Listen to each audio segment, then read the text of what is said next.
Hello दोस्तों, आइए हम लोग देखेंगे आज जो है कि कक्षा 10 का साइंस प्रकाश से दर्पण पर से क्वेश्चन है। जो है कि आपको प्रयास ये है कि अच्छे से अच्छे बेहतरीन टीचरों से आपको पढ़ाया जाए, आपको जो है कि मैटर दिया जाए। बहुत ही अच्छे जो है कि बेहतरीन टीचर हमारे चंद्रजीत सर जी हैं, आज आपको पढ़ाएंगे। वो जो है कि आपको अच्छे से पढ़ाएंगे साइंस, और हर चैप्टर का आपको बहुविकल्पी प्रश्न, मैथ का भी आपको दिया जाएगा, साइंस का भी दिया जाएगा, आपको हिंदी का भी दिया जाएगा, आपको उसी तरह इंग्लिश का भी दिया जाएगा। हर एक विषय का आपको दिया जाएगा, संस्कृत का भी दिया जा रहा है, हर एक चीज़ का आपको दिया जाएगा। आइए देखते हैं जो है कि चंद्रजीत सर आपको पढ़ाएंगे विधिवत एकदम, आपको ऑप्शनल हल करते हुए आपको बताएंगे एकदम, उसका जो है कि विस्तार से उसको बताएंगे।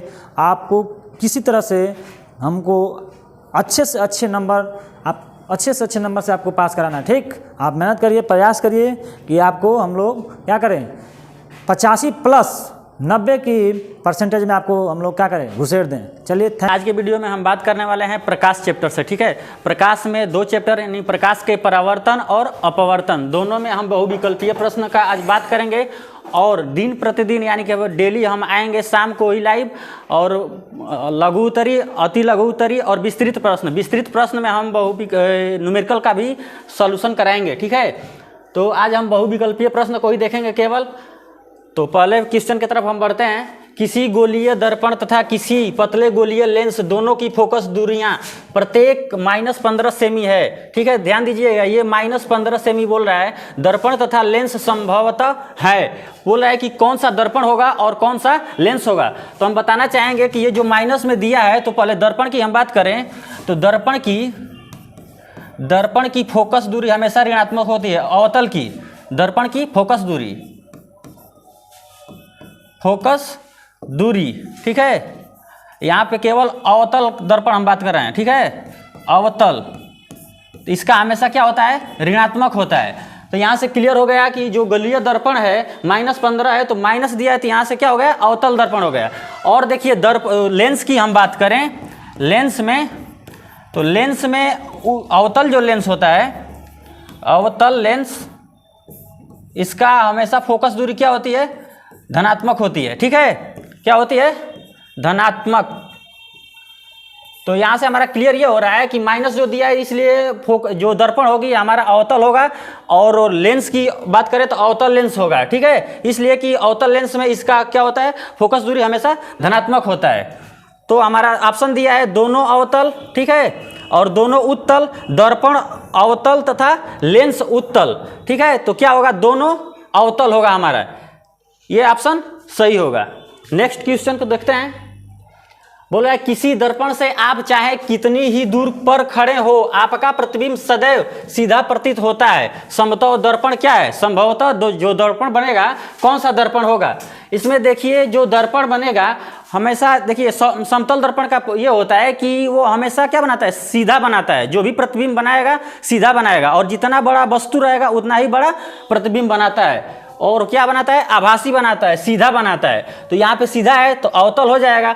और क्या दे रहा है ऑप्शन में, देखिए केवल समतल, तो केवल समतल, और उसके बाद से केवल अवतल। अवतल में 2 प्रकार से प्रतिबिंब बनता है, एक तो बनता है वास्तविक और एक बनता है क्या, काल्पनिक, यानी कि आभासी। तो इसका हम बात करें अवतल में, तो सीधा भी बनता है और उल्टा भी बनता है, तो ये नहीं होगा, इसलिए कि ये बोल रहा है कि हमेशा क्या बन रहा है, सीधा बन रहा है। और केवल उत्तल की बात करें तो इसमें तो हमेशा क्या सीधा बनाता है। और या ये देख रहा है, या समतल अथवा उत्तल, तो हमारा ऑप्शन यही सही होगा। इसलिए कि समतल जो ऑप्शन में दिया है, तो समतल से भी हमेशा क्या बनता है, सदैव सीधा बनता है। तो हमारा डी ऑप्शन सही होगा। ठीक है, अब अगले क्वेश्चन की तरफ देखते हैं। 20 सेंटीमीटर वक्रता त्रिज्या, 20 सेंटीमीटर वक्रता त्रिज्या वाले फोकस दूरी होगी। ऑप्शन में दिया है 5 सेंटीमीटर, ठीक है, सेंटीमीटर, उसके बाद से 10 सेंटीमीटर और 15 सेंटीमीटर, 20 सेंटीमीटर। ठीक है, तो देखिए फोकस दूरी बराबर क्या होता है, फोकस दूरी बराबर होता है वक्रता त्रिज्या, वक्रता त्रिज्या बटे में 2। तो 20 सेंटीमीटर दिया है ना, F बराबर 20 सेंटीमीटर, तो हम इस सूत्र पे रखेंगे वक्रता त्रिज्या दे दिया है कितना 20 सेंटीमीटर, इसका बटे में क्या करेंगे 2 से हम भाग देंगे तो कितना आ जाएगा 10 सेंटीमीटर। ठीक है, तो 10 सेंटीमीटर ऑप्शन नंबर बी। ठीक है, अब अगले क्वेश्चन की तरफ हम देखते हैं। बोल रहा है कि उस उत्तल दर्पण की वक्रता त्रिज्या क्या होगी जिसकी फोकस दूरी, देखिए इसमें प्लस दिया है, तो प्लस और माइनस की हम बात करें तो देखिए प्लस में उत्तल दर्पण की फोकस दूरी हमेशा क्या होती है धनात्मक होती है, और अवतल दर्पण की बात करें तो हमेशा क्या होती है ऋणात्मक। तो यहाँ से हम अगर प्लस से ही हम ऑप्शन निकालें तो उत्तल होना चाहिए। ठीक, और 10 सेंटीमीटर दिया है तो यहाँ से फिर हम फोकस दूरी का सूत्र लिखेंगे। फोकस दूरी बराबर क्या होता है, फोकस दूरी बराबर वक्रता त्रिज्या, वक्रता त्रिज्या, ठीक है, बटे में 2। यहाँ पे फोकस दूरी कितना दिया है 10, तो 10 बराबर r/2। r का हम मान निकालेंगे तो आ जाएगा 20 सेंटीमीटर। ठीक है, कितना आ गया 20 सेंटीमीटर, यानी कि ऑप्शन नंबर हमारा सी क्या होगा सही होगा। ठीक है, अब अगले क्वेश्चन को देखते हैं। एक उत्तल दर्पण की फोकस दूरी क्या दे रहा है, देखिए यहाँ पे ध्यान दीजिए, उत्तल दर्पण बोल रहा है और की फोकस दूरी होगी जिसकी वक्रता त्रिज्या कितना है f पूछ रहा है। ठीक है, f पूछ रहा है और वक्रता त्रिज्या कितना दिया है बस 32 सेंटीमीटर। ठीक है, तो f बराबर क्या होता है r/2। r का मान कितना है 32 सेंटीमीटर बटे 2, कितना हो जाएगा 16 सेंटीमीटर। ठीक है, कितना हो जाएगा 16 सेंटीमीटर, यानी कि ऑप्शन नंबर हमारा क्या होगा बी सही होगा। ठीक है, अब आइए अगला क्वेश्चन के तरफ। एक दर्पण की वक्रता त्रिज्या, दर्पण दिया है, ठीक है, इसका कोई एक डिसाइड नहीं किया है कि अवतल है कि उत्तल है। ठीक, वक्रता त्रिज्या कितना है 40 सेंटीमीटर, उसकी फोकस दूरी, तो फिर f बराबर क्या होता है फोकस दूरी बराबर वक्रता त्रिज्या बटे में 2। तो वक्रता त्रिज्या कितना दिया है 40 सेंटीमीटर, इसका बटे में हम 2 करेंगे, 2 से भाग देंगे तो कितना आ जाएगा 20 सेंटीमीटर। 20 सेंटीमीटर, यानी कि ऑप्शन हम देखें तो इसका ए ऑप्शन क्या होगा सही होगा। ठीक है, अगले क्वेश्चन की तरफ हम देखते हैं। किसी बिंब का अवतल दर्पण द्वारा बना प्रतिबिंब क्या है आभासी है, ठीक है, और सीधा है, और बिंब तथा बिंब से बड़ा पाया गया वस्तु की स्थिति कहाँ होनी चाहिए। इसमें देखिए क्या बोल रहा है कि प्रतिबिंब आभासी है और सीधा भी है, और क्या है वस्तु से बड़ा पाया गया, तो किस में होता है, तो वस्तु की स्थिति कहाँ होनी चाहिए मुख्य फोकस तथा वक्रता केंद्र के बीच। ठीक है, फिर बोल रहा है कि वक्रता केंद्र पर, वक्रता केंद्र से परे, यानी कि वक्रता केंद्र से दूर होना चाहिए। ठीक, और बोल रहा है चौथा ऑप्शन कि दर्पण के ध्रुव तथा मुख्य फोकस के बीच। देखिए दर्पण के ध्रुव और मुख्य फोकस के बीच होता है तो उसी टाइम क्या होता है वस्तु से बड़ा और आभासी प्रतिबिंब बनता है, यानी कि हमारा ऑप्शन नंबर डी सही होगा। ठीक है, अब अगले क्वेश्चन की तरफ देखते हैं। प्रकाश का वेग निम्न में से किस माध्यम में सबसे अधिक, ठीक है, बोल रहा है कि किस माध्यम में प्रकाश की चाल सबसे अधिक होगी, तो वायु, जल, कांच और निर्वात। देखिए सबसे अधिक प्रकाश की चाल निर्वात में होती है। निर्वात में प्रकाश की चाल क्या होती है 3 × 10 के पावर 8 मीटर प्रति सेकेंड होता है। ठीक है, प्लस होगा। ठीक है, अब अगले क्वेश्चन के तो देखते हैं। इनमें से कौन सा दर्पण वस्तु से छोटा, ठीक है, से छोटा व आभासी प्रतिबिंब बनाता है। बोला है कि दर्पण कौन सा है जो छोटा से छोटा व आभासी प्रतिबिंब बनाता है, तो देखिए समतल में क्या होता है आभासी तो बनता है, लेकिन ये बोल रहा है कि छोटा, समतल में क्या होता है हमेशा वस्तु के बराबर ही प्रतिबिंब बनता है, तो इसलिए ये हमारा नहीं होगा। अवतल की बात करें तो बोल रहा है कि यहाँ छोटा से छोटा व आभासी, तो इसमें अवतल में आभासी तो बनता है लेकिन वस्तु से क्या हो जाता है बड़ा हो जाता है, इसलिए ये नहीं होगा। उत्तल, ठीक है, उपरोक्त तीनों ये तो होगा नहीं। उत्तल में देखिए उत्तल हमारा सही होगा। क्यों सही होगा, तो उत्तल में कहीं भी वस्तु को रख दिया जाए तो प्रतिबिंब यहाँ पे हमेशा छोटा बनता है और आभासी बनता है, इसलिए हमारा ऑप्शन नंबर सी क्या होगा सही होगा। ठीक है, अब अगले क्वेश्चन को देखते हैं। अगला क्वेश्चन है उत्तल दर्पण के सामने रखी वस्तु का प्रतिबिंब। बोल रहा है कि उत्तल दर्पण के सामने रखी वस्तु का क्या है प्रतिबिंब, ठीक है, बनता है। कहाँ बनता है वस्तु की स्थिति पर ही। ठीक है, बोल रहा है कि जहां वस्तु रहेगा वहीं पर ही, तो ये तो होगा नहीं। अब दर्पण के सामने वस्तु की स्थिति से 2 गुनी पर, ये भी ऑप्शन नहीं होगा। बोल रहा है कि दर्पण के सामने वस्तु की स्थिति से आधी दूरी पर, हमारा ये भी नहीं होगा। ठीक है, उत्तल दर्पण में हमारा क्या होता है, प्रतिबिंब हमेशा दर्पण के क्या होता है, पीछे बनता है, इसलिए हमारा ऑप्शन नंबर डी क्या होगा, सही होगा। ठीक है, अब अगले क्वेश्चन को देखते हैं। एक उत्तल दर्पण की फोकस दूरी 20 सेंटीमीटर है। क्या है, उत्तल दर्पण की फोकस दूरी कितना है, 20 सेंटीमीटर। तो वक्रता त्रिज्या होगी, उत्तल दर्पण की कितना दिया है, 20 सेंटीमीटर। तो फोकस हम लगाएंगे, क्या होगा, तो होता है फोकस दूरी बराबर वक्रता त्रिज्या बटे में 2। ठीक है, ये सूत्र होता है। तो फोकस दूरी कितना दिया है, 20 सेंटीमीटर, यानी कि 20 बराबर r/2। यहाँ से हम r का निकालें तो कितना आ जाएगा, 40 सेंटीमीटर, यानी कि हमारा ऑप्शन नंबर सी क्या होगा, सही होगा। ठीक है, अब आइए अगला क्वेश्चन की तरफ। कह रहा है कि किस दर्पण के सामने किसी वस्तु के रखने पर उसका प्रतिबिंब वास्तविक उल्टा आकार में कुछ छोटा बनेगा। ध्यान दीजिए, बोला है कि कौन सा दर्पण है जिसके सामने किसी वस्तु को रखने पर, ठीक है, उसका प्रतिबिंब वास्तविक उल्टा व आकार में कुछ छोटा होगा। देखिए, उत्तल बोल रहा है और बोल रहा है अवतल, समतल, उत्तल। ठीक है, इनमें से कोई नहीं। तो उल्टा हमेशा क्या होता है कि अवतल में, उत्तल में क्या होता है, किस दर्पण के सामने किसी वस्तु को रखने पर उसका प्रतिबिंब वास्तविक उल्टा व आकार में छोटा बनेगा। बताइए कौन सा होगा, वस्तु हमेशा क्या हो, छोटा हो। ठीक है, तो हमेशा अवतल में क्या होता है, उल्टा बनता है और छोटा बनता है। ठीक है, इसलिए ऑप्शन नंबर हमारा क्या होगा, बी सही होगा। ठीक है, बी सही होगा।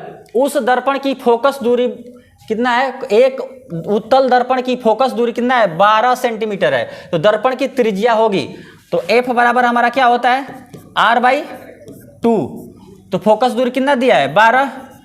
तो r/2 हम लगाएंगे, सूत्र क्या होगा, r बराबर 24 सेंटीमीटर। क्या होगा, 24 सेंटीमीटर। तो हमारा ऑप्शन नंबर डी क्या होगा, सही होगा। ठीक है, अब आइए अगले क्वेश्चन को देखते हैं। चंद्रमा से देखने पर आकाश दिखाई देता है। आकाश कैसा दिखाई देता है, बोला है बैगनी, नीला, काला, सफेद। तो देखिए, ये प्रकाश के अपवर्तन में ये होता है, अपवर्तन के कारण काला दिखाई देता है। हम चंद्रमा से अगर आकाश को देखें तो आकाश किस प्रकार से दिखाई देगा, काला दिखाई देता है। ठीक है, इसलिए ऑप्शन नंबर सी हमारा क्या होगा, सही होगा। अगला बोला है किसी अवतल दर्पण की फोकस दूरी -15 सेंटीमीटर है। फोकस दूरी कितना है, -15 सेंटीमीटर। उसकी वक्रता त्रिज्या होगी, तो एफ बराबर क्या होता है, r/2, यानी वक्रता त्रिज्या बटे में 2। और कितना दिया है, r का मान दिया है -15/2। ठीक है, तो r बराबर निकालेंगे, सॉरी मिस्टेक हो गया, एफ का मान कितना दिया है,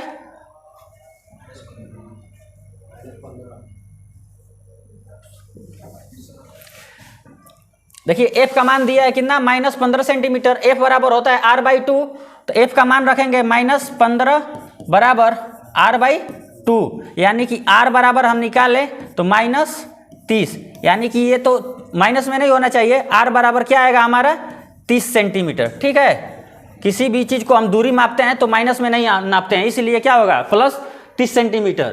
तो ऑप्शन नंबर क्या होगा हमारा, बी। ये सभी क्या है, प्लस में है, यानी कि ऑप्शन नंबर बी हमारा क्या होगा, सही होगा।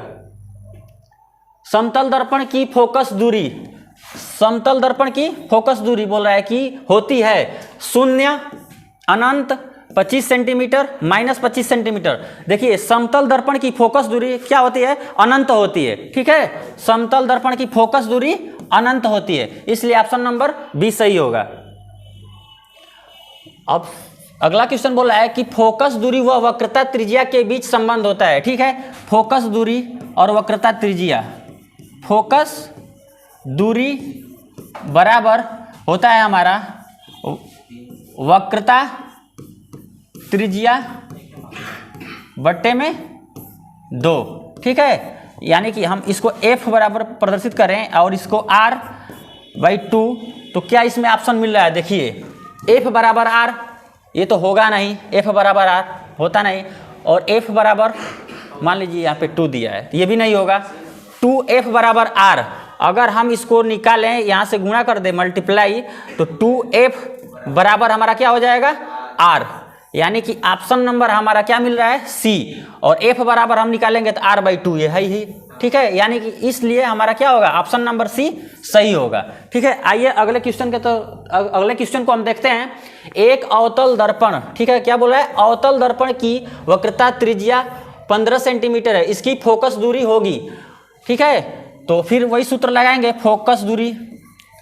फोकस दूरी बराबर वक्रता त्रिज्या बट्टे में 2, ठीक है।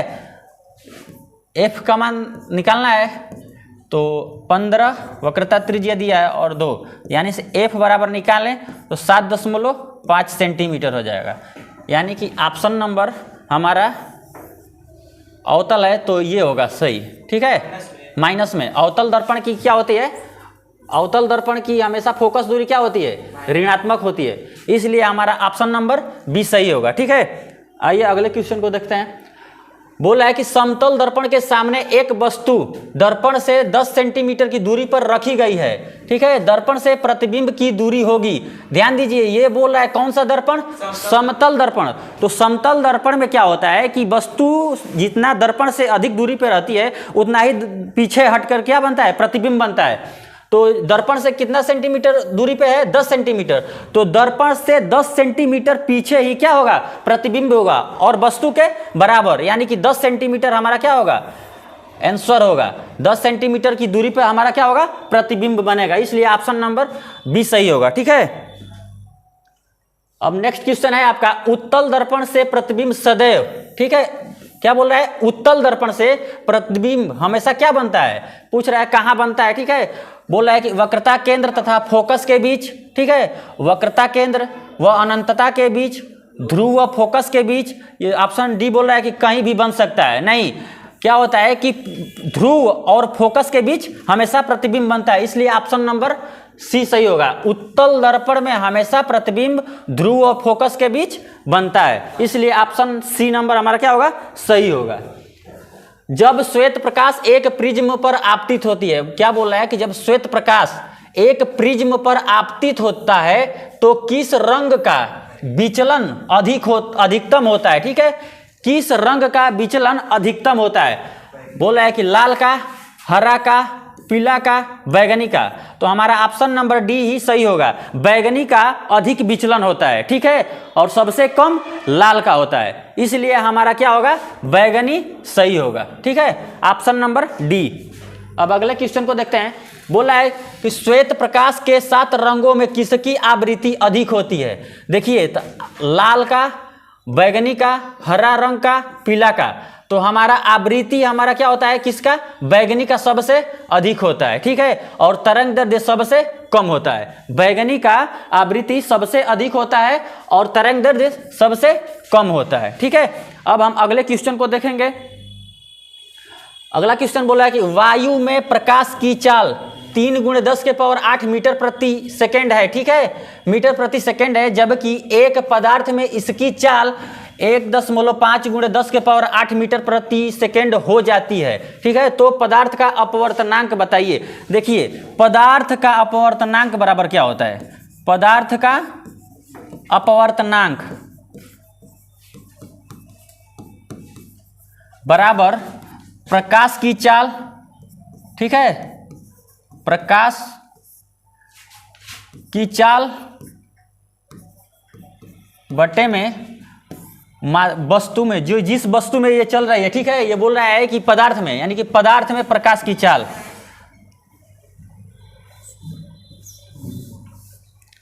पदार्थ में प्रकाश की चाल।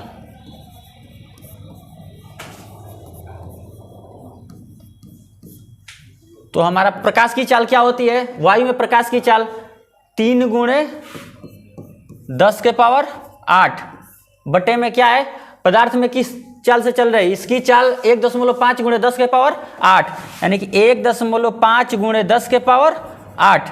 तो हम इसमें भाग देंगे तो देखिए ये 10 के पावर 8 से 10 के पावर 8 कट जाएगा, और 3 में हम 1.5 से भाग देंगे, यानी कि इसमें हम दशमलव को हटाएंगे तो आ जाएगा हमारा 30 बटे में 15, यानी कि 15 से हम जब 30 में भाग देंगे तो कितना आ जाएगा 2, यानी कि हमारा ऑप्शन नंबर क्या होगा, डी सही होगा इसका, यानी कि पदार्थ का अपवर्तनांक क्या होगा, डी 2 होगा। ठीक है, इसलिए ऑप्शन नंबर क्या होगा, डी सही होगा।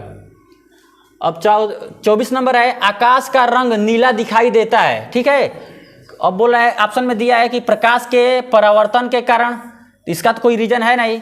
अब बी नंबर बोला है प्रकाश के अपवर्तनांक के कारण, प्रकाश के प्रकीर्णन के कारण, पूर्ण आंतरिक परावर्तन के कारण। तो देखिए प्रकाश के प्रकीर्णन के कारण ही हमारा क्या होता है, और आकाश का जो रंग होता है नीला दिखाई देता है। ठीक है, प्रकाश के प्रकीर्णन के कारण। ठीक है, इसलिए ऑप्शन नंबर हमारा क्या होगा, सी सही होगा। ठीक है, आइए अगले क्वेश्चन को देखते हैं। क्रांति कोण का मान अधिकतम होता है बैगनी रंग के लिए, लाल रंग के लिए, नीले रंग के लिए, पीले रंग के लिए। तो हमारा लाल रंग के लिए क्रांति कोण होता है सबसे अधिक होता है लाल रंग के लिए, इसलिए ऑप्शन नंबर हमारा क्या होगा, 20 सही होगा। ठीक है,